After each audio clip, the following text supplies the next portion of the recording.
అసలు నన్ను భయపెట్టాలని చెప్తారేంద్రా ఇక్కడ పులి బిడ్డరా రెడ్డి గారు అమ్మాయి కొడకలారు ప్రాణం తీస్తామనుకున్నారు. ఇది గుర్తుపెట్టుకో, తర్వాత మాట్లాడుకుందాం.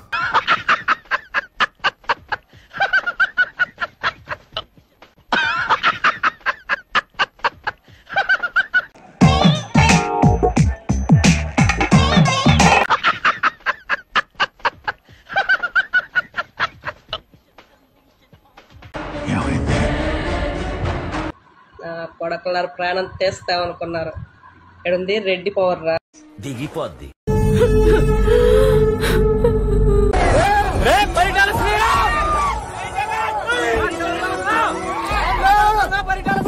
Hello, who are you?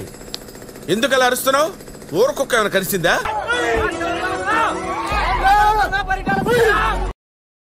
మిమ్మల్ని చూస్తుంటున్నాను, నేను చూసుకున్నట్టుంది సార్. Same to same.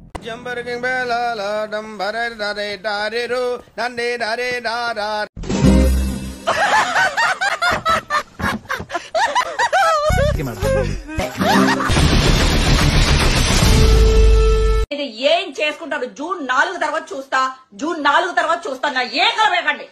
ఏం మాట్లాడుతున్నావురా నువ్వు? నీకేమన్నా బుర్రున్నదారా? ఒరే పవన్ కళ్యాణ్, ఏట్రా ఏంటో తెలుసా? బాటోళ్ళు చెప్పట చాలా స్ట్రాంగ్. కొట్టానంటే డైలాగులు చెప్పడం కాదు రాయ్, చెప్పిన దాని మీద నిలబడాలి, నిలబడి చూపించాలి. జగనన్నా జగనన్నా జగనన్నా, ఒక్కడిని కూడా వదలొద్దన్నా. తొందరగా జూన్ 4th వచ్చేస్తే ఈసారి నా జూన్ 12th బర్త్డే మామూలుగా చేసుకోను. అది నీకు చేతగాని పని. జీవితంలో మర్చిపోలేని పుట్టినరోజు చేసుకుంటా. ప్రపంచం అంతా ప్రశాంతంగా ఉంటుంది ఎవడు మాట జీవితే.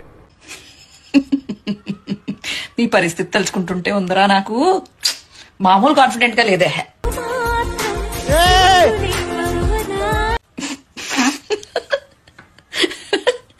నన్ను అన్నారు కదా,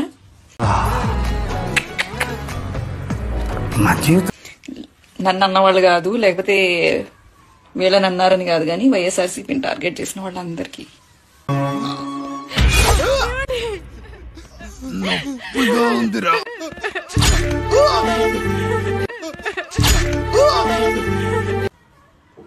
అది ఏ వ్యవస్థలో ఉన్నా కూడా వాళ్ళ పరిస్థితి తలుచుకుంటుంటే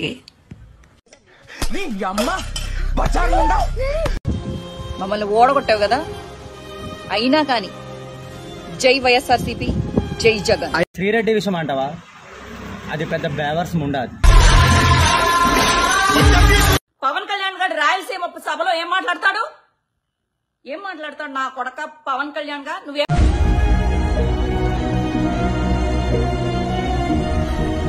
మాట్లాడతావు? గబ్బునా కొడక, చెమటలు కొట్టుకుంటా, చెమట కంపు కొట్టు.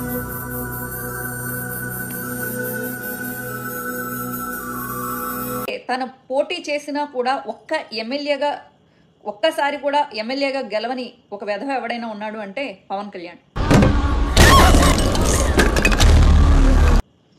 ఆంధ్ర ప్రజలకి అన్యాయం జరుగుతుంది అని మొన్నటిదాకా మాట్లాడిన Pawan Kalyan all of the sudden BJP invite చేయడంతో తెలంగాణ రాజకీయాల్లో కూడా వేలు పెట్టడానికి రెడీ అయిపోయాడు.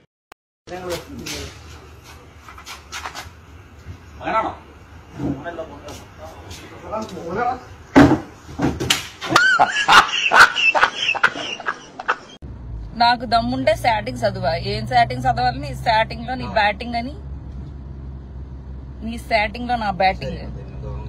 బెంగుతా మళ్ళీ ఇచ్చిన కొడక. పోవే పిగ్గా. నేను పిగ్ అయితే మీ ఓడు అడు తిరిగి నా మీదగా వస్తాడు అనుకున్నా. ఎందుకులే, మీ ఓడు ముఖం చూస్తానంటే రాల్లోంచి వచ్చేస్తుంది వాంతు.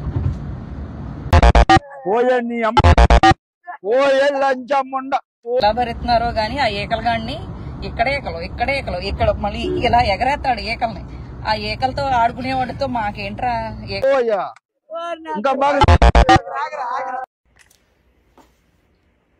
ఏంటి కుప్పంలో బీజేపీ ఓడిపోయింది? టీడీపీ కూడా ఓడిపోయిందా? అప్పటి నుంచి ఓరక్షణగా ఉండదా ఖచ్చితంగా పెరికేస్తా గుర్తే. 2 లక్షల పుస్తకాలు చదివాను, కానీ మిమ్మల్ని గెలిపించడం మాత్రం నా వల్ల కావట్లేదు. తెలియక అడుగుతున్నాను, ఇదో బతుక చెప్పండి.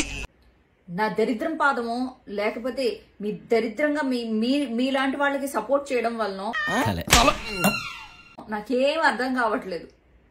మిమ్మల్ని గెలిపించడం నా వల్ల కాదు, నా మూలంగానే అంతకు ముందు గెలిచారు, కానీ ఇప్పుడు నా మూలంగానే మీరు ఓడిపోతున్నారా?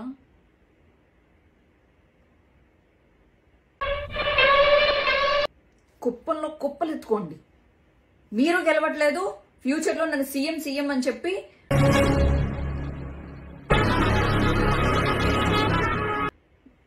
అన్ని రకాలుగా నాకు ఆశలు కల్పించి ఈ రోజు కనీసం 4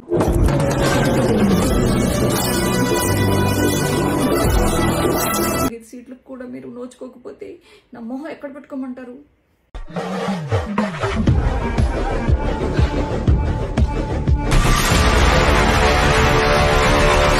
నేను కేవలం జగనన్న మీద అభిమానంతో, భారతమ్మ గారి మీద అభిమానంతో చేసిన వీడియోలే. పొరపాటున మనిషి జాతిలో పుట్టేవరా. అలాగే రెడ్ బుక్ రాజ్యాంగం అని చెప్పి పెద్ద పెద్ద హోర్డింగ్స్ పెట్టించారు. ఎవరు? లోకేష్ గారు అసెంబ్లీలో అన్నవాళ్లు వేరు. చిన్న చిన్న కార్యకర్తలు ఏం చేశారండి? వాళ్ళని అరెస్టులు చేపిస్తే ఏమొస్తుందండి?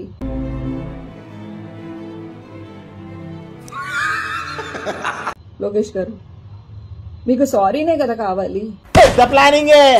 పెద్ద ప్లానింగే రా. లోకేష్ గారు మీకు సారీ, అలాగే మీ అమ్మగారికి, మీ భార్య గారికి సారీ, అలాగే అనిత గారు సారీ, అలాగే పవన్ కళ్యాణ్ గారు సారీ.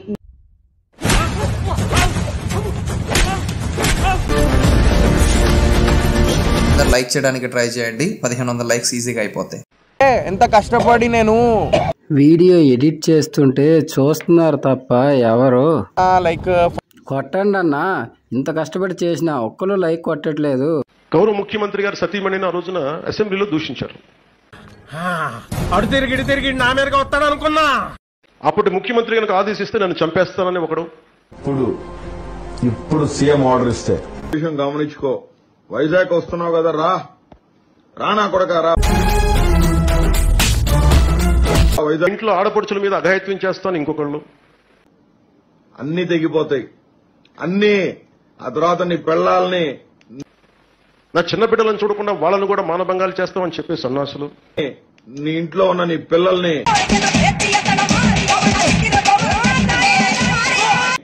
ఎతికి మరీ నాలాంటి అప్పు చెప్పాలా? దేనికి? ఏదో సరదా కోసం చేసి. ఒక తండ్రిగా, ఒక భర్తగా, ఒక సగటు పౌరుడిగా నా కోపం నాకు ఎందుకుంటాయి? చెప్పక్క, మేము ఆడపిల్లలు కాదా? మాకు ఫ్యామిలీ లేదా? ఫీల్ అవ్వరా మా ఇంట్లో వాళ్ళు? మాకు ఫ్యామిలీ లేదా? ఫీల్ అవ్వరా మా ఇంట్లో వాళ్ళు? ఇలాంటి దానికి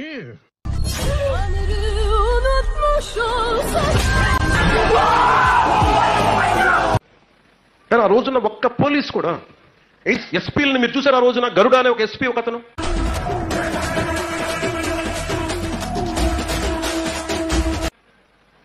నేను ప్రజలకు అభివాదం చేస్తాను, నమస్కారం అంటే నన్ను కూర్చోబెట్టి ఇలా అంటాడు. ఏది మనదనుకుంటా, ఏది కాదనుకుంటా. అంటే నాకు నువ్వు కూర్చోబెట్టి భయపెట్టగలవు, ఒక రేపిస్ట్ మీరు ఎందుకు వదిలేస్తారు? మీరు ఎందుకన్నయ్యా? ఎందుకులా?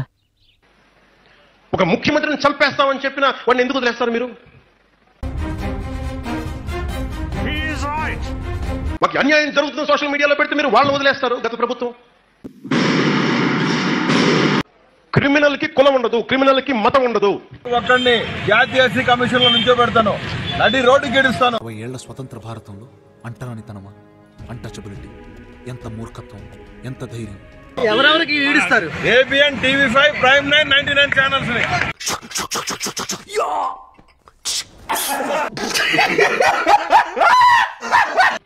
ఎన్నిసార్లు చెప్పాలి పోలీస్ అధికారులకి?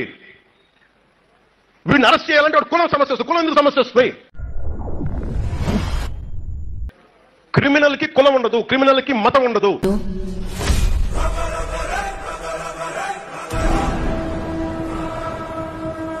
కులాన్ని వెనకేసుకొస్తారా మీరు? 20 ఏళ్ల స్వతంత్ర భారతంలో అంటరానితనమా, అన్టచబిలిటీ, ఎంత మూర్ఖత్వం, ఎంత ధైర్యం. మీరు ఒకసారి ఆలోచించండి. 5 ఏళ్ల పిల్లల్ని రేపులు చేసే మనుషులు, 3 ఏళ్ల పసికందులు రేపు చేసే నీచులు, ఒకే ఇంట్లో ఇద్దరిని దొంగతనానికి వచ్చి దొంగతనం చేసి మళ్ళీ మానభంగం చేసి వెళ్ళిపోయే నీచులు.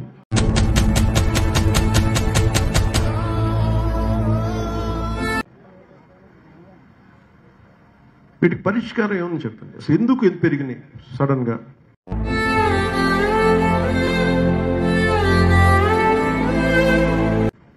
ఇప్పుడు మనం చూస్తున్నది గత ప్రభుత్వం తాలూకు వారసత్వం.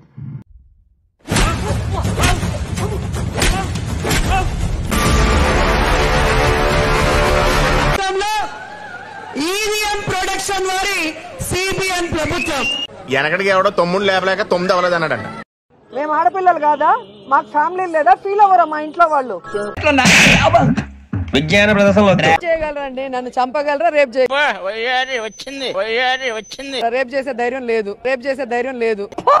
చెప్పేటివన్నీ శ్రీరంగ నీతులు, చేసేటివన్నీ దొమ్మల గుడిసెల్లోకి దూరడం. విజయవాడ చాలా డేంజర్ లో ఉంది. ఆ బోట్లు వదిలి బ్యారేజీలు ఢీ కొట్టించండి రా. సరేనా, పని అయిపోయాక కలుస్తా. ఏం జరుగుతుందిరా? ఆ హిందీ హీరోయిన్ వల్ల మనకి ఇబ్బంది అయ్యేలా ఉంది. దాన్ని తీసుకొచ్చి టార్చర్ చూపించండి. అది కేసు విత్డ్రా చేసుకునేలా చేయండి. ఇదిగోండి, డబ్బు తీసుకెళ్ళండి. తెలుగుదేశం పార్టీ ఆఫీసులో పెద్ద గొడవ చేయాలి. ఎంతమందినైనా సరే తీసుకెళ్లి కర్రలతో రాళ్లతో దాడి చేయించండి. మరీ ఇంత ఓవర్ ఎక్స్పెక్టేషన్ తట్టుకోలేకపోతున్నాను భయ్య. అన్నా, ఒకవేళ ఈ కొట్లాట గొడవల వల్ల ఎవరి ప్రాణాలైనా పోతే పోనీ.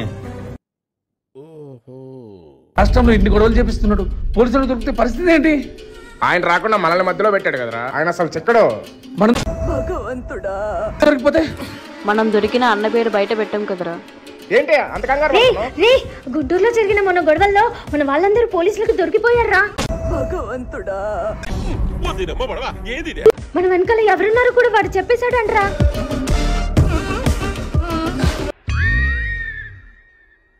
నాకు ఏడుపు వస్తుందిరా. మొత్తానికి దొంగ బయటకు వచ్చారా?